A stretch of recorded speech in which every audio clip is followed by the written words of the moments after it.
Assalamualaikum warahmatullahi taala wabarakatuh. Apa khabar saudara? Doa saya anda sihat walafiat dan selamat menjalankan ibadah berpuasa. Salam Ramadan pada semua yang berkesempatan bersama dengan saya. Apa khabar Hajah Comel-Comel? Saudara Sar, saudara Nur Hafizah Syahili. Hari ini hari kita yang ketiga dah puasa saudara. Dan apa khabar saudara Zamari LC? Terima kasih. Saudara Amy Danish, saudara Fazil Yub, apa khabar saudara Fazil? Doa saya anda sihat. Saudara Adil Lucun katanya. Saudara Faizal, saudara Thomas Tan. Kita juga saudara Stija, saudara Syahad Ibrahim, saudara Amran Abi, apa khabar? Saudara Muhammad Hashim, Muhammad Din. Doa saya anda semua sihat walafiat. Saudara Isma, saudara Kamarul Azhari, saudara ZMK Makmur, Waalaikumsalam, saudara Bakat Ahmad, semoga dirahmati Allah.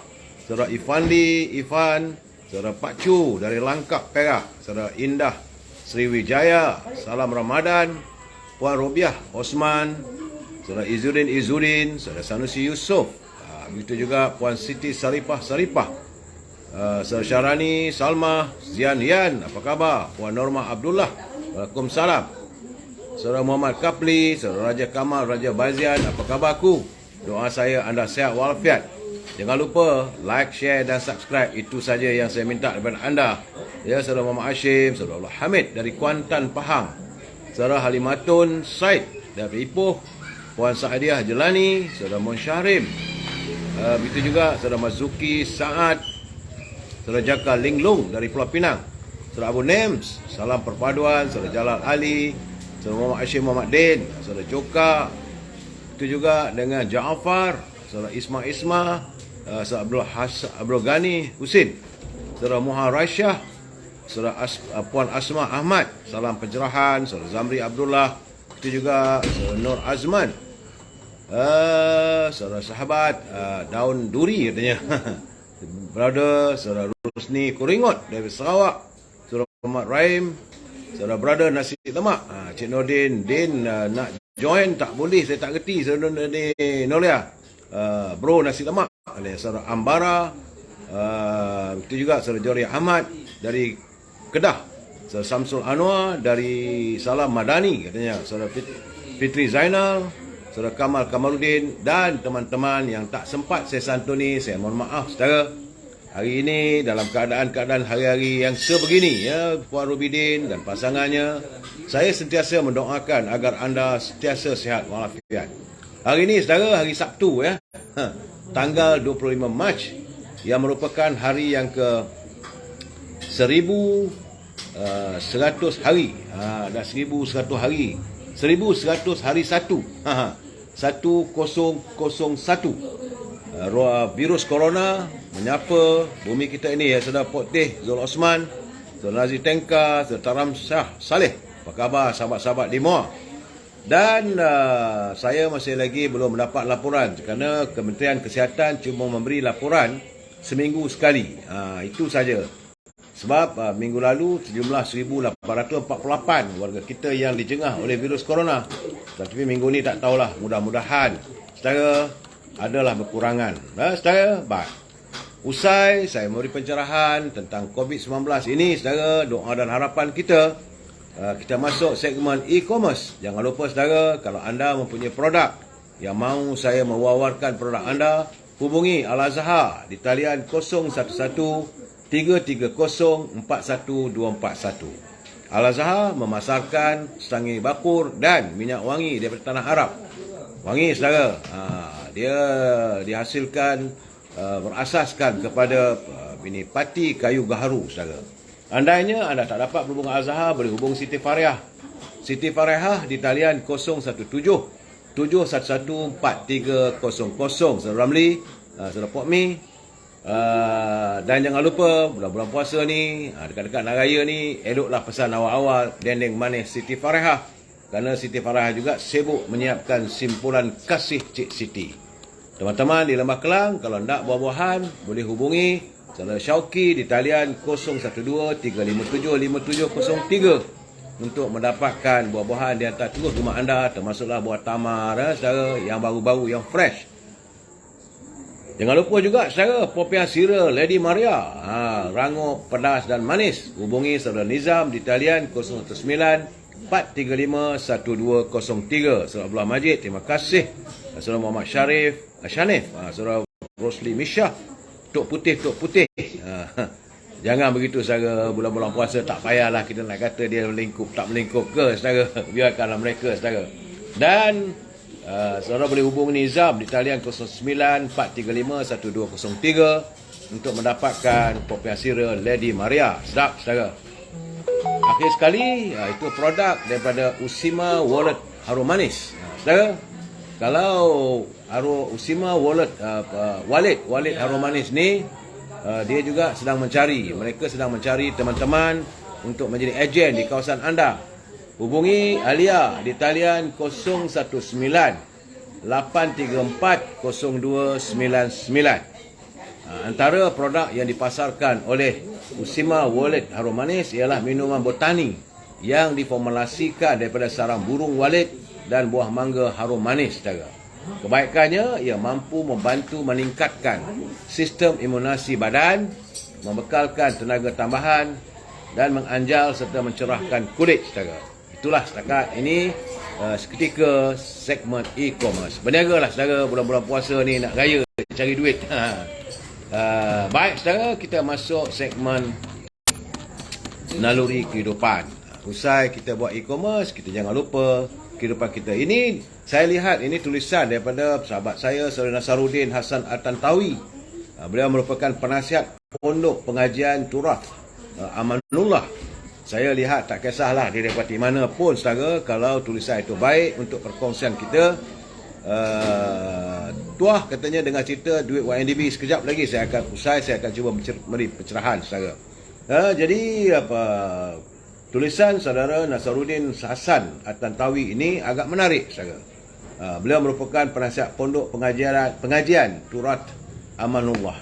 Kerana daripada Abi Hurairah radhiyallahu anhu berkata bahawa baginda Rasulullah SAW bersabda, sesiapa yang berpuasa di bulan Ramadan dengan penuh keimanan dan penghayatan, nescaya diampunkan baginya apa yang telah berlalu dari dosanya.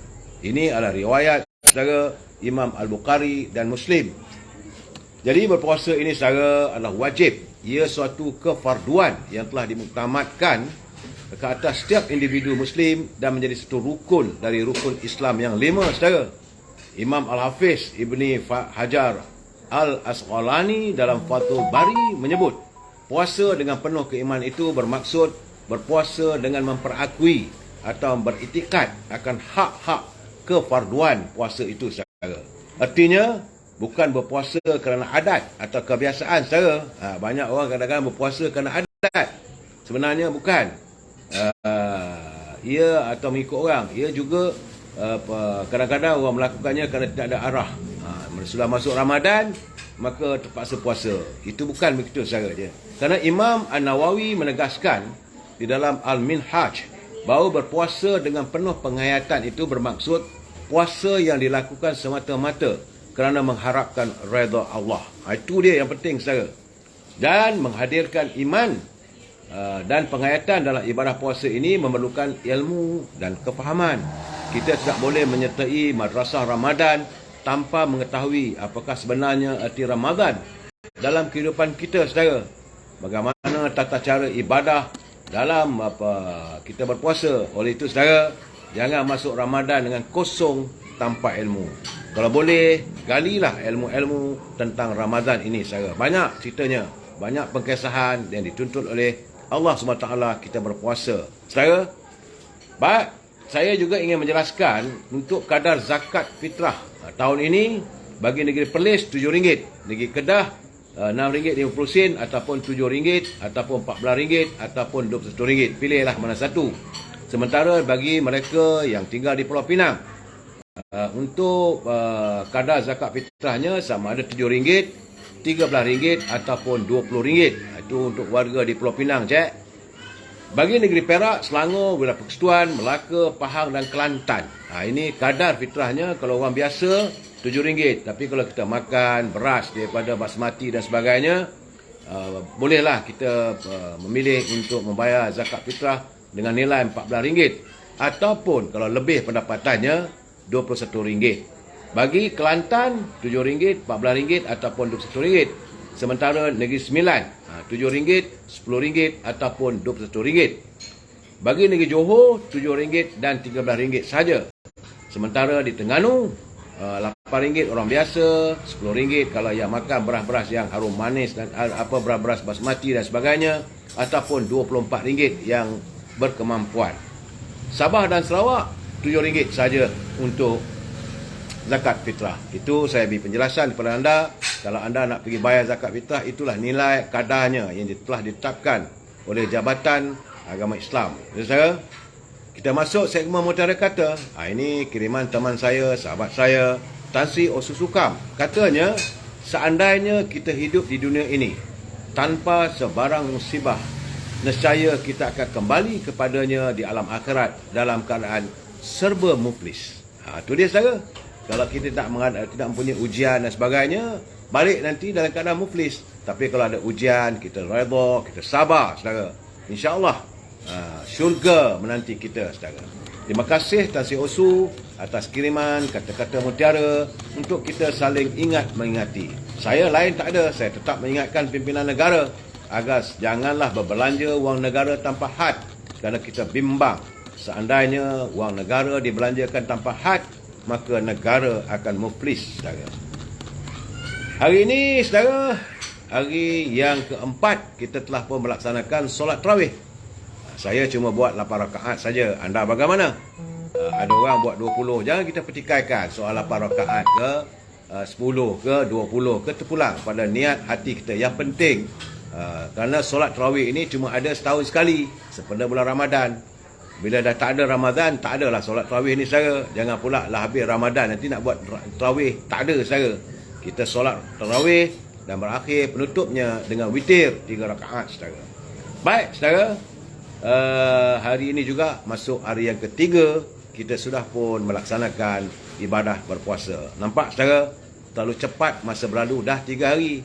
Tutet tinggal lagi dalam 28 hari ke 27 hari ataupun 26 hari. Mungkin berakhirlah Ramadan berlalu meninggalkan kita. Ingat, saudara, bukan senang nak menunggu kehadiran Ramadan setahun sekali, saudara. Baik, saya menerima kiriman pantun daripada Pak Nazil. Apa khabar Pak Nazil? Saudara Azmi, apa khabar daripada Mindef, saudara Azmi Omar. Saudara Selipah Hanyut, saudara Samsu Anwar. Itu juga sahabat kita, saudara CG Nan. Salam puasa, katanya. Pak Nazil menghantar kiriman pantun pada saya hari ini. Katanya, tumbuk lada kelapa diparut, sepat dibakar, pari disalai. Kalau minda sudah terjerut, memang sukar hendak dirungkai. Itu dia, saudara. Kalau minda kita dah terjerut, dah memikirkan A saja ataupun D saja, maka sukar untuk kita merungkai minda kita, saudara. Tambah Pak Nazil, Pak Isa orang serendah, menetap di Belanda, beribu batu. Diidam kuasa tertunai sudah. Rupanya ada rancangan tertentu. Sama-samalah kita tunggu apa yang akan dilakukan. Terima kasih Pak Nazil atas kiriman pantun yang penuh dengan kiasan dan sindiran. Dan kita menghayati pantun Pak Nazil. Dan kita mendoakan agar Pak Nazil sentiasa sihat walafiat, terus berkarya untuk berkongsi pantun bersama kita. Saudara, saya perlu mengingatkan anda bahawa mereka yang menyunting semula live saya ini dan dimasukkan dalam sebarang channel, maka anda harus bertanggungjawab atas setiap suntingan yang anda lakukan. Begitu juga jika anda menghantar kiriman, saya mengharapkan kita mematuhi peraturan yang telah ditetapkan oleh Kementerian Komunikasi dan Digital. Jangan pula kita menghadapi masalah bulan-bulan puasa ni, saudara. Ini adalah pencerahan politik, matlamatnya sekadar memberi informasi. Dan seandainya saya beri komen atau ulasan, kita mesti memegang pada prinsip kita mesti bersetuju untuk tidak bersetuju. We must agree to disagree. Itu prinsipnya, saudara. Dan seandainya saudara mau menyantuni atau mau berbincang dengan kawan-kawan dalam laman buku saya ini, saudara, Osama, semoga Pak Nazir sihat selalu. Terima kasih pantun yang dikirim untuk kami dengar, kata saudara Osama. Harap Pak Nazir dengarlah. Pak Nazir, teman-teman, kita berterima kasih kepada anda. Jadi saudara, kalau saudara mau berbual, berbincang, gunalah bahasa yang harmonis. Kerana kita adalah warga cinta damai yang sentiasa menyantuni setiap permasalahan sama ada pribadi ataupun negara secara harmonis. Kita warga cinta damai, saudara. Baik, saudara. Hari ini di Shah Alam, saudara, Duri Yang Maha Mulia Baginda Sultan Selangor telah pun berkenan menerima bagi pihak Jabatan Agama Islam Selangor jumlah zakat sejumlah 10.2 juta daripada ahli perniagaan yang merupakan 5 syarikat korporat semasa berbuka puasa dengan baginda. 5 syarikat tersebut adalah Worldwide Holding Berhad yang menyerahkan zakat sejumlah 2.89 juta, kumpulan Sirip 2.34 juta, Menteri Besar Selangor diperbadankan MBI Incorporated 2.34 juta, Rafulin Holdings yang Berhad 1.61 juta dan Saim Dabi Property Berhad 1 juta. Jadi artinya saudara sudah 10.2 juta terkumpul. Sebab itu yang selalu saya katakan, wang ini diserahkan kepada Baitulmal, sepatutnya diagih-agihkanlah kepada asnaf atau orang yang layak menerima. Jangan disimpan saja saudara atau digunakan untuk kegunaan-kegunaan yang bukan untuk membantu warga Islam, sesama Islam kita, saudara. Banyak, saudara, peruntukan sebut. Dan dalam majlis sebut, Baginda Sultan Sharifuddin turut berkenan menyampaikan sumbangan raya kepada 493 penerima yang tinggal di sekitar daerah Petaling, iaitu meliputi 80 orang asnaf fakir, 301 orang asnaf miskin dan 112 orang asnaf mu'alaf. Itulah gunanya saudara, wang-wang zakat ini kita kumpul, kita berkongsi kemakmuran negara kita. Jadi semua mereka menerima sumbangan zakat sejumlah sekitar RM500 seorang. Alhamdulillah, bersyukurlah pada Allah SWT kerana negara kita masih makmur dan mereka yang ada asnaf fakir, miskin memperolehi sumbangan saudara.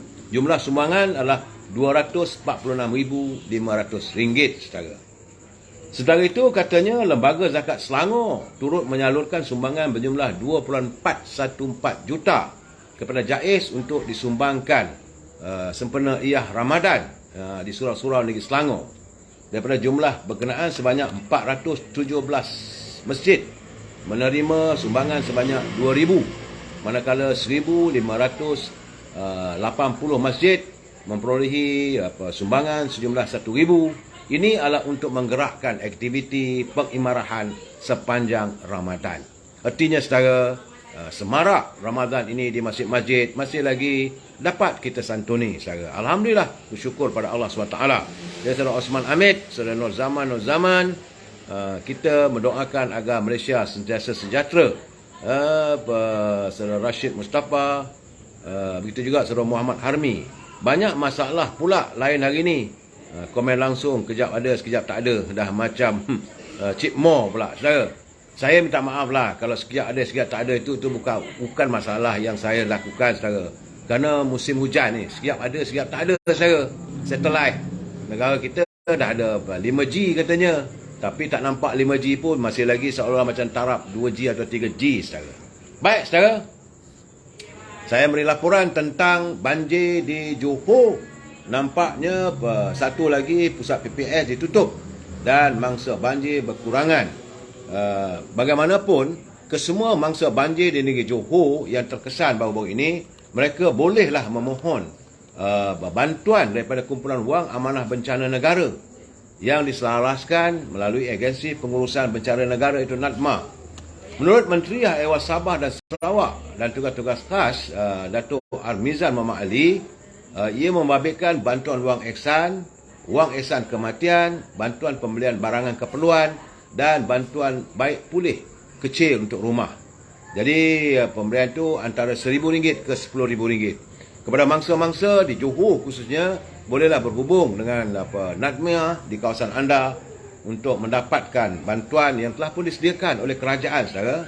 Kerana dua lagi bantuan tambahan telah pun disediakan oleh kerajaan, iaitu sejumlah RM2,500 seorang untuk keperluan asas dan RM5,000 untuk baik pulih rumah, saudara. Jadi dalam keadaan begini, terlihatlah, terbukti bahawa kerajaan kita masih amat prihatin pada setiap warganya, saudara. Bagaimanapun, saya agak terkesan juga melihat kenyataan Presiden Persatuan Veteran Angkatan Tentera Malaysia, Datuk Syahrudin Osman, kerana beliau mahukan agar Kementerian Pertahanan, Tok Mat kena jaga, kena fikir ni Tok Mat. Ini permintaan daripada Presiden Persatuan Veteran Angkatan Tentera Malaysia atau PVATM yang menggesa agar dikaji semula kadar pencen khususnya kepada mereka yang hilang upaya dan kadar allowance sentiasa ELS yang kadang-kadang dilihat seolah-olah terlepas pandang, katanya. Kerana menurut beliau, ketika ini jumlah penerima faedah PHU tidaklah terlalu besar. Jumlahnya sekitar 1,798 veteran yang cedera parah semasa bertugas. Ada yang hilang kaki, hilang tangan dan sebagainya. Sebilangan besar mereka cedera dalam operasi menentang Parti Komunis Melayu di zaman negara menghadapi darurat. Sewajarnya lah negara menjaga mereka ini dan memberi bantuan sesegera yang mungkin. Kerana mereka yang cedera di tahap 21 hingga ke 100% ketika bertugas, saudara. Dan daripada jumlah berkenaan 14 orang veteran PHU layak menerima ELS, katanya. Bila menambah, kajian itu telah dibengkelkan oleh Jabatan Hal Ehwal Veteran sejak tahun lalu dengan harapan kerajaan tidak mengambil masa yang terlalu lama untuk melaksanakannya. Jadi, Jabatan Pencen Tentera, tolonglah, bantulah mereka sebaik mungkin. Kerana ramai juga tentera kita yang cedera sewaktu bertempur dengan komunis untuk menjaga lestari kedaulatan bumi bertuah ini, saudara. Sebab itu saya juga melihat kenyataan Yang Amat Berhormat Datuk Seri Zahid Hamidi selaku Presiden UMNO, beliau mahukan agar setiap warga kita manfaatkanlah Ramadan ini untuk membentuk penyatuan. Ketepikan dulu soal politik. Yang penting katanya mereka yang beragama Islam harus memanfaatkan bulan Ramadan untuk membentuk penyatuan ummah. Dan kadang-kadang sekarang ni, saudara, kita umat Islam berbalah sama-sama kita. Saudara Ramli, harap sihat. Terima kasih. Saudara Wanla, saudara Muhammad Hafizan. Kita juga saudara Nik Zainal. Nik Zainal Zani, ahli makna. Saudara, jadi dalam keadaan sekarang ni, kita melihat perbalahan antara kita, bukan perbalahan kaum, sesama se-Islam. Hanya disebabkan politik kita berbalah, sambil tak bertegur siapa. Sedangkan ini tidak dituntut oleh Islam. Islam menuntut agar setiap umatnya bersatu padu. Ada apa masalah, perbezaan dan sebagainya harus disantuni di meja perundingan. Malahan, menurut Datuk Seri Zahid Hamidi, beliau mahu dalam sepanjang bulan puasa ni, marilah kita ke masjid. Kita sama-sama iftar Ramadan, kita berpuasa, kita lakukan solat tarawih dan melupakan seketika soal politik titik bengit ni. Politik tidak ada kesudahan, saudara. Jangan fikir politik itu bulan puasa pun nak dipolitikkan, bantuan nak dipolitikkan, jamuan bulan puasa nak dipolitikkan. Sudah-sudahlah. Negara kita dalam keadaan sekarang ni, saudara lihat sendiri, semalam pasaran saham masih lagi dalam keadaan yang tidak menentu. Ekonomi dunia, saudara, lihat di Amerika 3 buah bank runtuh. Bagaimana bank-bank lain seluruh dunia, banyak lagi, saudara. Ekonomi dunia yang masih lagi dalam suasana yang saya rasakan amat menggusarkan warga dunia. Bukan saja negara kita, saudara, warga dunia. Macam mana saudara lihat sendiri, saya dah cakap di Lebanon. Hari ini harga nilainya 1,500 pound. Lebanon dapat $1. Tiba-tiba bangun pagi besok, dapat tahu 150,000 pound Lebanon cuma untuk nilai $1. Hari ini dunia sedang berusaha bertukar lumus untuk membantu Lebanon yang terjebak dalam ekonomi yang paling tenat.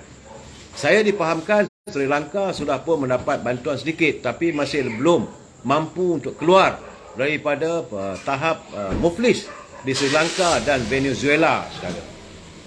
Sebab itu Datuk Seri Zahid mohon supaya warga kita bersatu padu, ketepikanlah segala permasalahan yang kita dapat ataupun yang kita alami ataupun yang kita rasakan bercanggah dari segi ideologi. Sudah-sudahlah, saudara.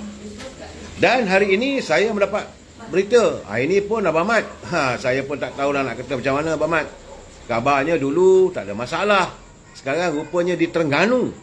Saya difahamkan di Pulau Terengganu bekalan telur ayam di beberapa daerah di negeri itu kembali meruncing. Kerana tinjauan di 4 pemborong Marang, di Marang dan sekitar Bandaraya Kota Terengganu mendapati ruang penyimpan telur telah pun kosong. Sudah mak sepana UMNO terus marah untuk rakyat Malaysia. Terima kasih. Jadi hadapan kasih pemimpin punca segalanya. Mereka lah perlu maafkan. Pencetus masalah adalah mereka, bukannya kita rakyat di Pakatan Bumi. Saya bersetuju dengan ratapan kasih. Saudara Azmi Nordin, terima kasih.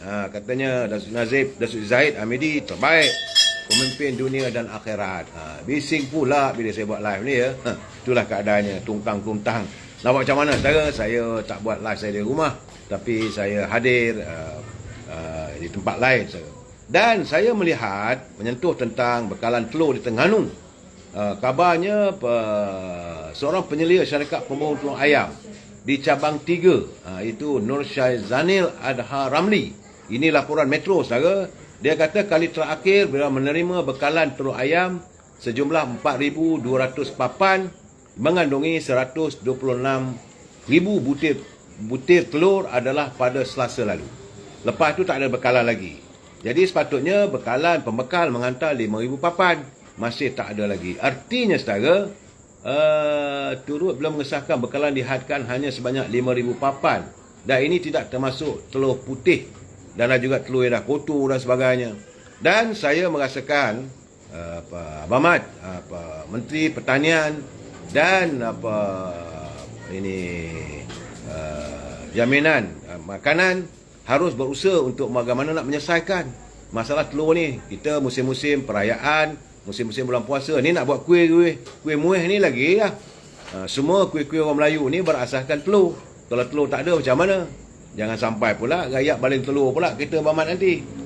Kerana di Terengganu juga seorang pemborong Jason Tan, dia kata kali terakhir syarikatnya menerima telur ayam sebanyak 4,500 papan, sekitar 135,000 butir adalah hari Khamis minggu lalu. Selepas tu dah tak ada dah. Itu keadaannya. Saya harus menyatakan ini pada Abang Mat Sabu dan sahabat kita Datuk Sarudin Ayub. Usahakanlah untuk menyelesaikan masalah ni. Saudara Haris Sani dia kata biarlah Terengganu tu cari telur. Saudara Ibrahim, tak habis-habis cerita telur.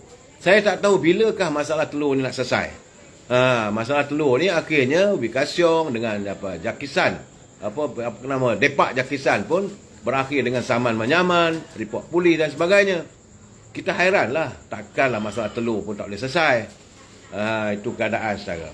Dalam bagaimanapun saudara, saya ingin mengingatkan anda, ini sempena bulan puasa dan nak raya ni, kerana pihak polis mengingatkan bahawa adanya aktiviti menyedut wang melalui media ataupun internet.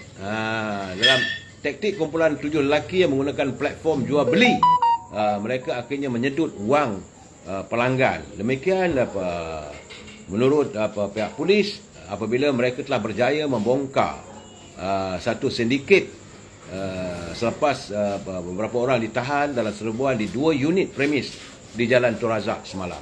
Ketua Polis Kuala Lumpur, Datuk Azmi Abu Kasim berkata kesemua suspek terdiri daripada 3 warga tempatan dan 4 warga asing. Masing-masing berusia dalam lingkungan 20 hingga 27 tahun. 20 hingga 27 tahun, muda lagi saudara. Tapi mereka semua telah ditahan oleh sepasukan anggota polis Jabatan Siasatan Jenayah Komersial Bukit Aman. Jadi saudara berhati-hati, orang menawarkan kita nak beli tu beli ini, minta nombor akaun kita, jangan bagi. Berhati-hati saudara dalam keadaan sekarang ni, tambah-tambah dekat-dekat nak raya saudara. Tok Putih, Menteri PN yang itu hari saya tak beranilah nak kata. Jangan kita gunakan kata-kata yang sebegitu. Tok Putih. Sabar bulan puasa Tok Putih. Kerana menurut Datuk Azmi, dalam serbuan itu polis telah pun merampas 28 buah telefon bimbit dan 5 unit komputer yang dimiliki oleh sindiket tersebut. Itu tentang aktiviti sedut duit daripada akaun kita. Berhati-hati saya. Saya mesti mengingatkan anda. bahawa kegiatan penjenayah-penjenayah ni mereka tak fikir seorang orang ada duit ke tak ada duit, dia tak fikir. Yang mereka fikirlah poket mereka saja. Itulah keadaannya. Saya haraplah agar pihak polis menggandakan usahanya, kerana ramai dah warga kita yang terkena duitnya disapu oleh sindiket saudara. Sesuatu yang agak memeranjatkan saya apabila bekas Ketua Pegawai Eksekutif Astro Malaysia Berhad, itu Datuk Rohana Rozan, akhirnya telah pun memulangkan sejumlah 10 juta, iaitu sekitar 44.26 juta ringgit daripada aset yang dikaitkan daripada dana 1MDB. Semua mendedahkan kesemua wang tersebut telah dipulangkan kepada kerajaan tahun lalu selepas siasatan SPRM.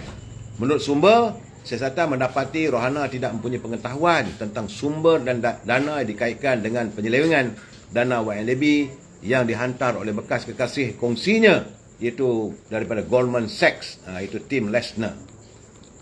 Jadi Datuk Rohana telah pun memulangkan keseluruhan jumlah wang dan aset tersebut secara sukarela kepada kerajaan Malaysia. Sementara itu, menurut Ketua Pesuruhjaya SPRM Tan Sri Azam Baki mengesahkan pemulangan wang tersebut telah pun dilaksanakan. Ya, sebab pada hari Khamis lalu, Menteri Jabatan Perdana Menteri Datuk Seri Azalina Osman dalam jawapan bertulis di Parlimen berkata, Jabatan Puan Negara pada waktu itu katanya tidak mempunyai maklumat, tapi hari ini telah disahkan wang sejumlah 10 juta itu. Saudara, ertinya wang daripada 1MDB sudah pun dipulangkan. Banyak saudara. Malahan dijangkakan menjelang tahun 2029, syarikat 1MDB akan memperoleh keuntungan berbilion-bilion. Tapi orang yang berusaha membantu 1MDB itu menggerakkan perniagaannya masih lagi terpenjara di penjara Kajang, saudara. Sementara itu, saudara, hari ini tak seronok sangat saudara di Sabah, saudara. Masih lagi ada warga kita yang redha nak cari rezeki pun sepatutnya tak usahlah begitu. Kerana saya dipahamkan menurut SPRM melalui operasi khas Suruhanjaya Pencegahan Rasuah, 9 individu termasuk 5 pegawai penguat kuasa telah ditahan dalam operasi khas SPRM bersama Jabatan Pendaftaran Negara dalam Op Lancar kerana disyaki terlibat dengan sindiket penyelundupan pendatang asing di Sabah pada Khamis lalu. Kemarin dulu saudara. Jadi Suruhanjaya Pencegahan Rasuah SPRM dalam kenyataannya hari ini memaklumkan 5 penguat kuasa berkenaan termasuk 2 pegawai wanita yang berusia dalam lingkungan antara 30 hingga 41 tahun ditahan kira-kira jam 2.30 petang hingga 8.40 malam semalam. 4 lagi suspek yang dipercayai ejen pendatang tanpa izin ini, mereka datang daripada negara jiran saudara, berusia antara 37 hingga 73 tahun, ditahan pada jam 3.30 petang. Modus operandi sindiket ini, setiap pendatang tanpa izin atau permasalahan sebenar, sementara penguasa sementara yang tidak memiliki dokumen lengkap atau mempunyai sekatan perlu membayar sekitar RM2,500. Begitulah keadaan saudara. Wang setiap satu orang RM2,500. Kalau 1,000 wang, bayangkanlah saudara berapa banyaknya wang diperoleh oleh sindiket ini. Dan kita haraplah agar pihak berkuasa dapat menyiasat sehingga ke akar umbi permasalahan ini. Sebab saya melihat ini adalah merupakan pengkhianatan terhadap negara, saudara. Baik, saudara, laporan daripada Jeddah yang saya terima semalam tadi. Semalam saya tak sempat nak menyiarkan. Yang Amat Berhormat Datuk Seri Anwar Ibrahim telah pun mengeluar arahan bahawa pihaknya mahukan dikaji semula semua syarikat yang menikmati monopoli dalam pelbagai bidang perniagaan. Ini untuk memastikan perkhidmatan tawarkan lebih berdaya saing sama mereka.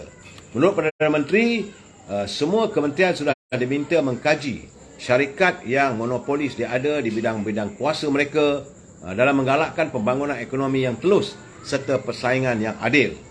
Jadi katanya ini memerlukan kita membuat beberapa penyelarasan dan peralihan daripada sistem yang dianggap sebagai huru-hara, usang hanya kerana kepentingan peribadi.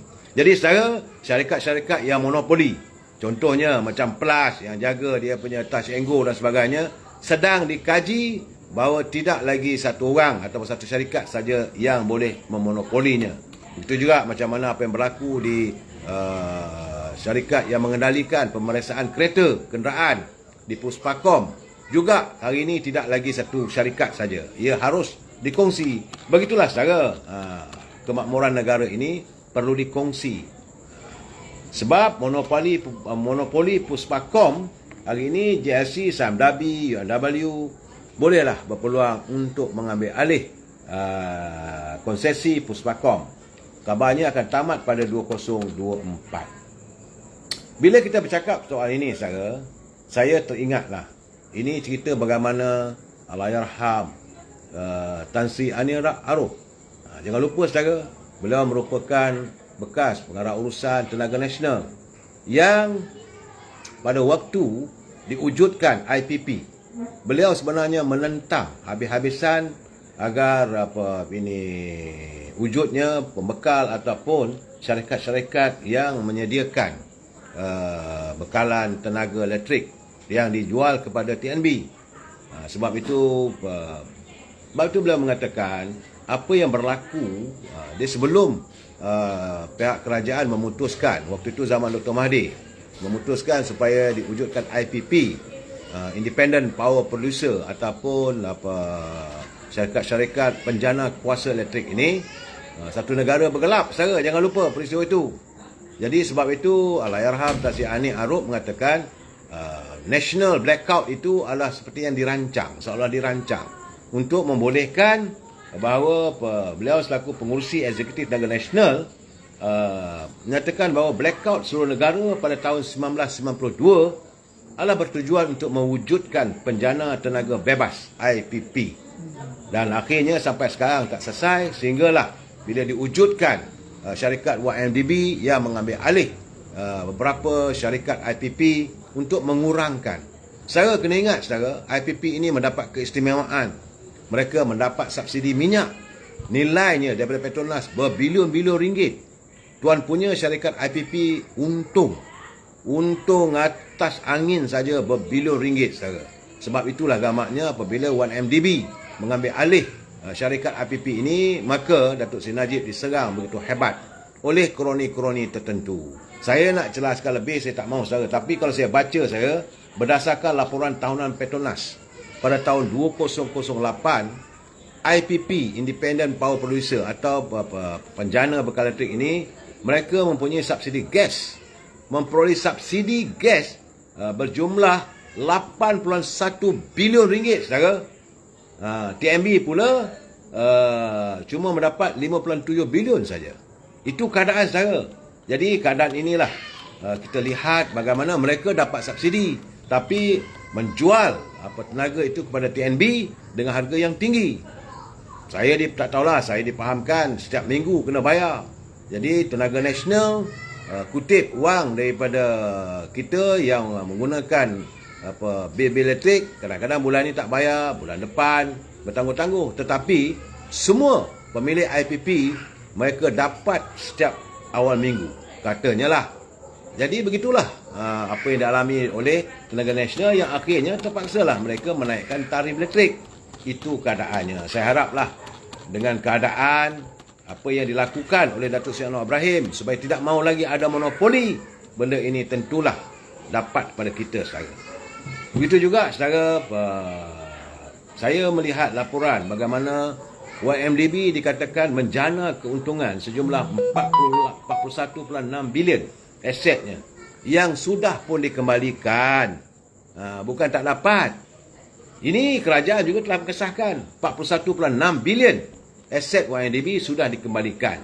Dan ini mana melebihi jumlah 39.8 bilion hutang prinsipal dan faedah yang sudah dibayar.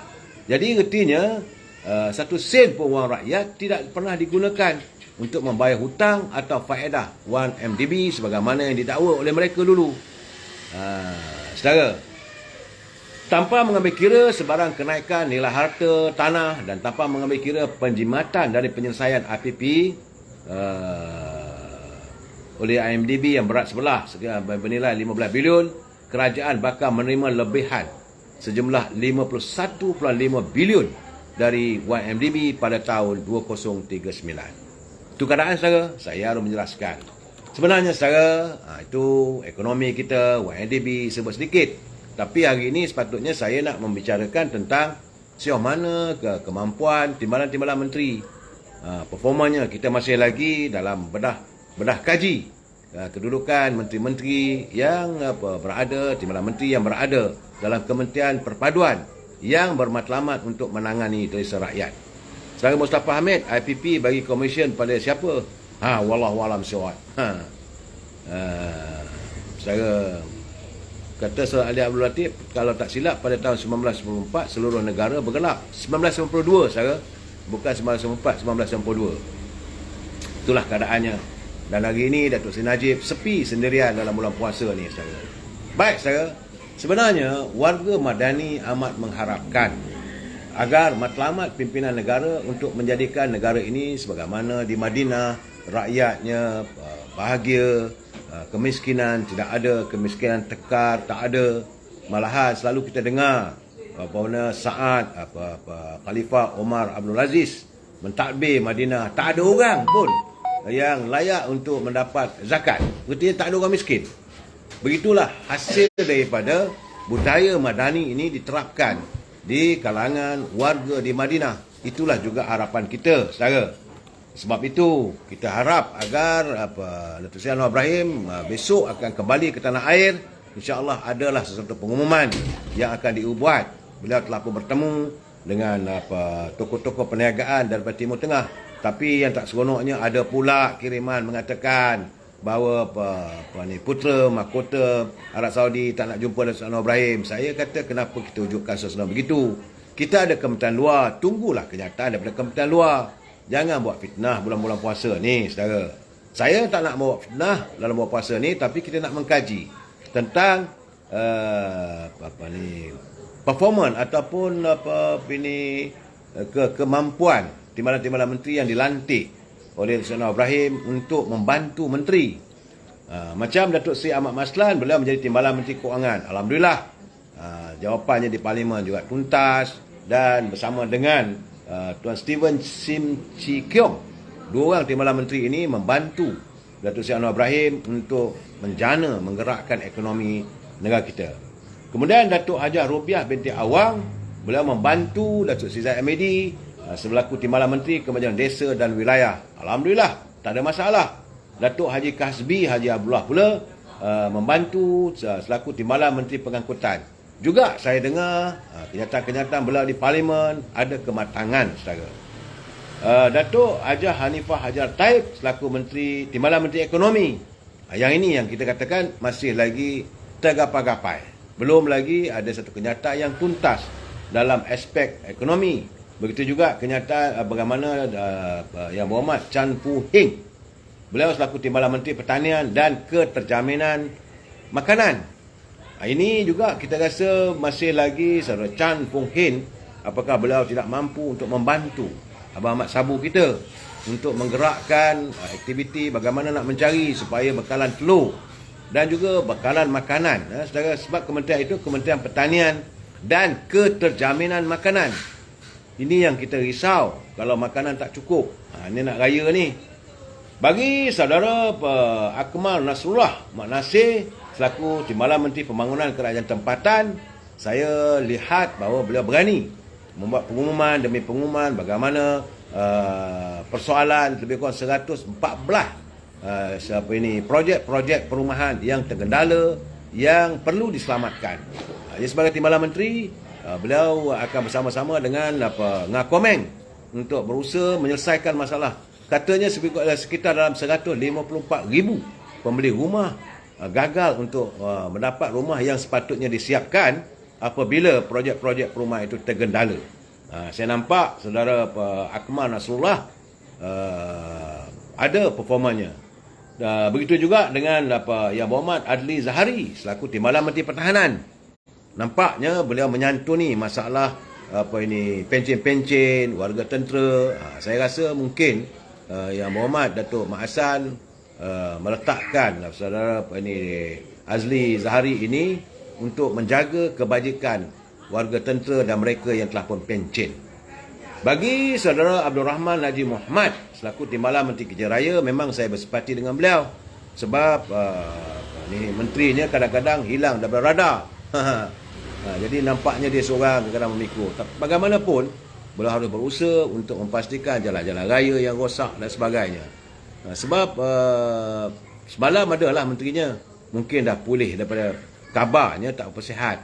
Jadi dalam keadaan ketiadaan itu, beliau terpaksa memikul tugas.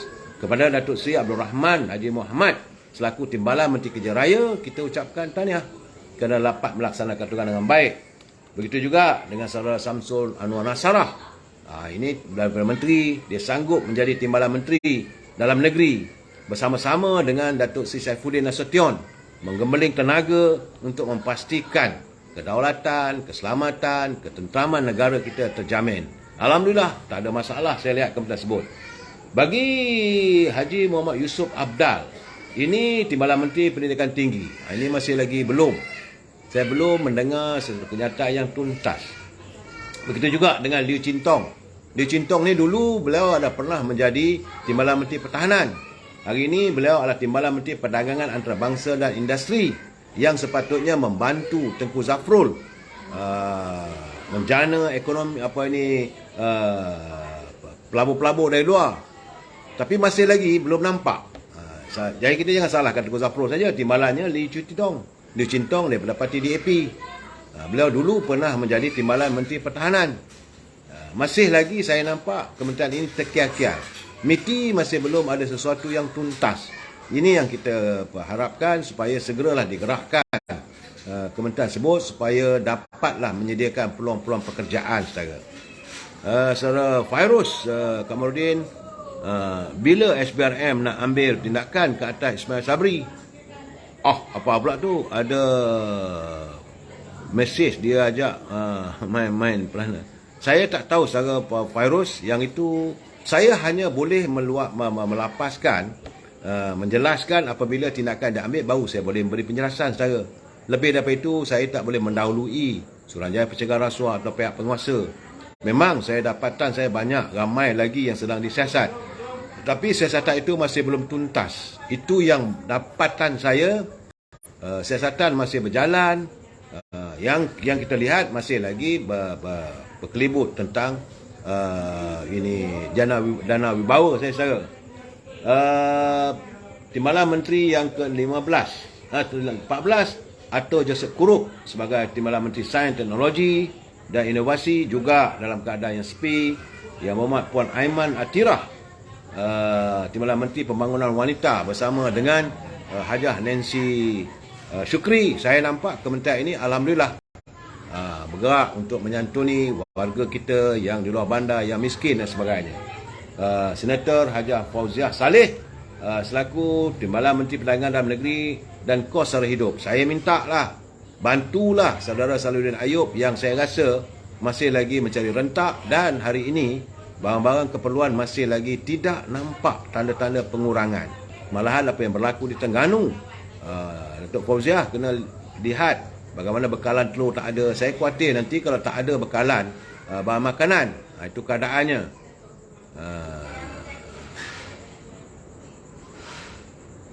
Tuah dia kata Kak Limah bel negara demam lagi ke? Tak tahulah saya saudara. Saudara Ram Kapasing nampaknya peguam, dia bersama dengan Datuk Azarina sedang menggarap beberapa perubahan yang bakal dilakukan. Datuk Seri Huang Tiong Si, Timbalan Menteri Sumber Asli, Alam Sekitar dan Perubahan Iklim, tak tahu. Yang saya tahu hari ini saudara Nek Nazmi sudah pun berangkat ke luar negara di Amerika untuk menghadiri sidang Climate Dunia. Kita tunggulah saudara. Begitu juga dengan Puan Saraswati, Timbalan Menteri Pembangunan Usahawan dan Koperasi. Beliau dilantik sebagai senator, dan Pembangunan Usahawan dan Koperasi juga macam saya katakan semalam dalam keadaan yang belum lagi tuntas. Datuk Muhammad Alamin, Timbalan Menteri Luar Negeri, ini memang peranan lah, tapi beliau tak ada pula kenatannya. Tetapi saya lihat pergerakan negara kita dengan negara-negara luar nampaknya disantuni dengan baik. Begitu juga dengan Teo Ni Ching, Timbalan Menteri Komunikasi dan Digital, seharusnya membantulah apa ini Fahmi Fadzil, yang kita menanti apakah yang santunan yang akan dilakukan oleh Fahmi Fadzil. Sebab selaku Menteri Komunikasi, beliau harus menjelaskan kepada rakyat lebih-lebih lagi tentang apa yang dimaksudkan dengan masyarakat madani dan sebagainya. Saya tengok ada 27 timbalan menteri. Itu timbalan menteri pendidikan, itu Puan Lim Hui Ying juga tak dengar suara. Timbalan menteri belia dan sukan, alhamdulillah berperanan, iaitu Adam Adli yang menyantuni warga sukan kita. Begitu juga Tuan Mustafa Mak Yunus, timbalan menteri sumber manusia juga. Juga tak tahulah apa nak jadi dengan kementerian ini. Kita mengharapkan agar dikaji segera soal-soal berhubung dengan tangga gaji pekerja, yang kita harapkan gaji minima bila mau dilaksanakan. Tuan Lukan Nisman Awang Sauni selaku timbalan menteri kesihatan kadang-kadang hilang daripada radar. Begitu juga Datuk Ugah Anak Kumbung, timbalan menteri Jabatan Perdana Menteri Haiwan Sabah, juga hilang daripada radar. Saya terpaksa nyatakan begini, saudara, inilah performan yang ada pada kalangan timbalan-timbalan menteri yang dilantik. Dia berbeza zaman dulu, saudara. Dulu timbalan menteri pun lihat bersemangat. Tapi sekarang tak tahulah. Saudara Harusani sibuk Terengganu, esko dia sombong, biarlah dia cari tu sendiri. Saya tak mau begitu, saudara. Warga di Terengganu, bulan-bulan puasa begini, kita wajar menyantuni semua, saudara. Tahu kan dah, Mengu Rahmah tu cara terbaik usaha menteri. Bila dah murah, pembangkang pula hina. Itu masalahnya. Itu keadaannya sekarang ni, saudara. Sebab itu saya katakan, dalam bulan-bulan puasa ni, sudah-sudahlah kita berbalas sama sendiri. Mitaiji tak sabar nak tunggu SPRM buka kertas siasatan Jana Wibawa 2. Memang pun, saudara. Kerana saya lihat sekarang ni, terus terang saya katakan, saudara, apabila pihak-pihak ini seperti macam mana Ketua Pemuda Parti Bersatu, dia mengalihkan isu Jana Wibawa ni seolah-olah mau dialihkan tentang kononnya pembatalan pengecualian cukai Yayasan Al-Bukhari. Saya dengar tadi ada satu laman media sosial yang mengatakan seolah-olah kerajaan hari ini nak melingkupkan Yayasan Al-Bukhari apabila pengecualian cukai dan sebagainya persoalan. Maka ini akan dijadikanlah bahawa syarikat ni yayasan yang meletakkan pembelaan syarikat Melayu Islam. Jadi isu-isu inilah dijadikan modal politik untuk mengalihkan pandangan warga terhadap Jana Wibawa. Sedangkan Jana Wibawa ni, saudara, ini bukan sikit-sikit. Ini bukan isu kaling-kaling, saudara. Jana Wibawa ini melibatkan ramai pak-pak menteri, dan saya melihat seolah-olah ia seperti lubuk untuk mengaut keuntungan. Kita menantikanlah supaya siasatan, kerana jumlah yang diberitakan berbilion, bukan sedikit. So Saudara Azminuddin, mudah-mudahan dan insya-Allah saya yakin SPRM akan pun melaksanakan tugas dan tanggungjawab yang diamanahkan kepada mereka untuk melaksanakan pembongkaran. Itu baru Jana Wibawa, saudara. Ni bulan-bulan puasa ni, saudara. Terima kasih Saudara Mak Semana, gunakanlah bahasa harmonis. Kan molek, tak gitu, betul, saudara. Saudara Azminuddin dia kata beliau tak sabar nak tengok Datuk Najib dibebaskan. Ini semua terpulang pada bidang perundangan. Kita jangan mengatasi mahkamah, saudara. Kita tunggu, kita warga cinta damai. Kita yakin bahawa sekarang ini negara kita akan menegakkan kembali negara kita ini sebagai negara hukum yang tidak lagi mengamalkan undang-undang rimba. Itu keadaan, saudara. Dalam cuma menyentuh tentang Jana Wibawa ni, persoalan saya satu saja. Saya tidak boleh menerima apabila adanya tangan-tangan gaib yang bersikap khianat. Projek itu sepatutnya diberi memang khusus diwujudkan 7.2 bilion, tak silap saya. Itu yang dengarlah kenyataannya. Kalau begitu banyak peruntukannya yang sepatutnya diberi kepada syarikat Bumiputera. Alasannya kerana syarikat Bumiputera ini bakal gulung tikar. Yang kita dengar, bukan kita tak dengar. Kenyataan Perdana Menteri waktu itu. Untuk merangsang ekonomi dan sebagainya. Tetapi apabila disiasat oleh Suruhanjaya Pencegah Rasuah, kita terperanjat. Apabila nama-nama bukan Bumi Putra muncul, sama ada yang bertukang kutip ke ataupun dia menjadi wakil syarikat, bukan daripada syarikat orang Melayu. Sedangkan Jana Wibawa ni untuk syarikat Bumi Putra Melayu. Ini persoalan yang saya masih lagi tak boleh terima apabila melihat nama-nama itu ada dalam pembongkaran yang dilakukan oleh SPRM. Sebab itu saya mengharapkan segeralah dibongkar sesegera mungkin. Kerana saya yakin banyak lagi. Saya nak bagi tahu saya dapatan saya ada juga yang melibatkan kontraktor-kontraktor zaman waktu itu negara di bawah pimpinan Tan Sri Muhyiddin dan Datuk Ismail Sabri, adanya perilaku, kelakuan, tindakan yang saya rasa lah jenis-jenis tumbuk usuk ni ada saudara. Sebagaimana yang ditulis, saya ada dapatan saya tak boleh dedahkan kerana ini belum lagi disiasat oleh SPRM tentang adanya wang nilai sampai 15 juta dibawa dalam kereta, dipindahkan yang melibatkan seseorang yang mewakili orang tertentu. Ya, dipindahkan wang itu di Publica katanya. Dipindah dari kereta ke kereta 15 juta ringgit. Mak, saya kata besarnya wang. Retinya wang dah tak ada nilai pada mereka apabila melakukan tindakan yang sebegitu. Secara alias Abdul Latif, tuan punya syarikat Al-Bukhari tak sibuk, orang luar yang sibuk. Ini masalahnya.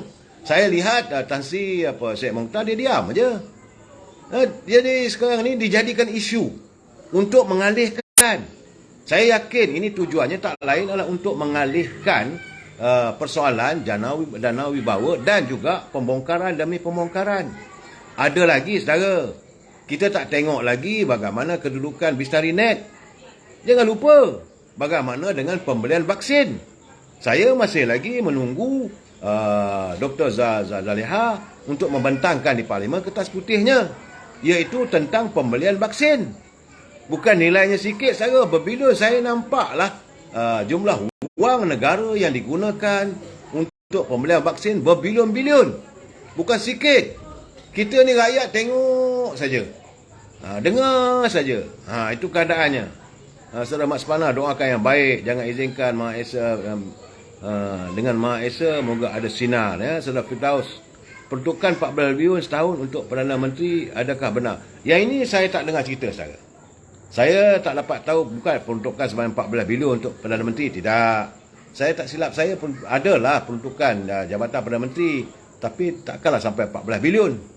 Wah, 14 bilion tu banyak tu, bukannya sikit, 14,000 juta. Saudara jangan main-main. Ini bukan sikit-sikit wang rakyat.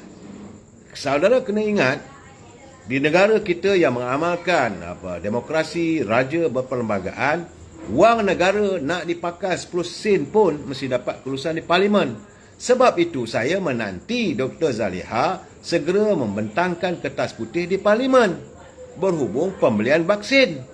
Yang nilainya kalau kita dengar mula-mula waktu itu Saudara Khairi Jamaluddin selaku Menteri Sains dan Inovasi, dia bukan Menteri Kesihatan tapi dipertanggungjawabkan untuk membeli vaksin. Kenapa dia bukan Menteri Kesihatan? Menteri Kesihatan waktu itu Datuk Adham Baba. Jumlah awalnya 5 bilion.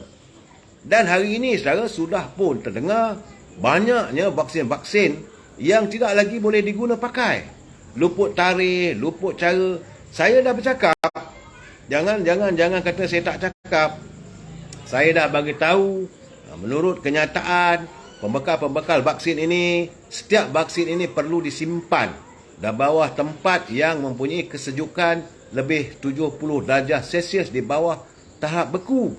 Kalau tidak, vaksin itu tak boleh diguna pakai. Dan hari ini, tak silap saya dah masuk lebih kurang 4 juta vaksin yang tak boleh digunakan. Bukankah ini menghabiskan wang negara? Ini yang kita harap supaya Datuk Zaliha segeralah membentangkan. Jadi sebenarnya Dana Wibawa ini is a tips of the iceberg, saudara. Tak payahlah nak cerita tentang Yayasan Al-Bukhari lah. Tak perlu. Itu bendanya soal cukai, soal hasil dalam negeri. Kalau nak ikutkan cukai, zaman Datuk Seri Najib dulu, Dr. Mahathir dan keluarganya pun sepatutnya dikenakan cukai yang tinggi. Tapi Datuk Seri Najib tidaklah mengambil tindakan sebegitu. Tetapi bila orang lain jadi Perdana Menteri, Datuk Seri Najib, anak beranak kena berbilion-bilion nak kena bayar cukai. Itulah perbezanya saudara. Dan sekarang ni bila kerajaan yang baru yang bentuk, saya melihat bahawa pembongkaran demi pembongkaran akan berlaku. Saya nak cakap lebih tak boleh saudara, bulan puasa begini nak tuduh orang itu tuduh ini, tapi kita yakinlah saudara. Bilion-bilion saudara Duk Putih, betul, bukan sikit. Jumlah wang yang digunakan bukan sedikit, berbilion-bilion. Kita ni sekarang ni susah nak dapat gaji, poket semakin kempis. Sebab itu harga barang tak boleh nak dikawal. Sebab kita dalam keadaan yang susah. Tambah-tambah macam nak raya sekarang ni. Tunggulah kalau ada pengumuman. Bila ada pengumuman kata boleh dapat RM700, legalah kita sikit. Apakah nilai kita cuma RM700? Cuma RM1,000? Bagi bantuan RM1,000 ataupun RM2,000? Adakah itu saja? Sedangkan mereka mengaut keberuntungan berbilion-bilion ringgit. Jadi saudara, kita bincang lagi malam besok apa yang akan jadi pada negara kita. Wabillahi taufiq. Assalamualaikum warahmatullahi wabarakatuh. Selamat bersahur. Terima kasih.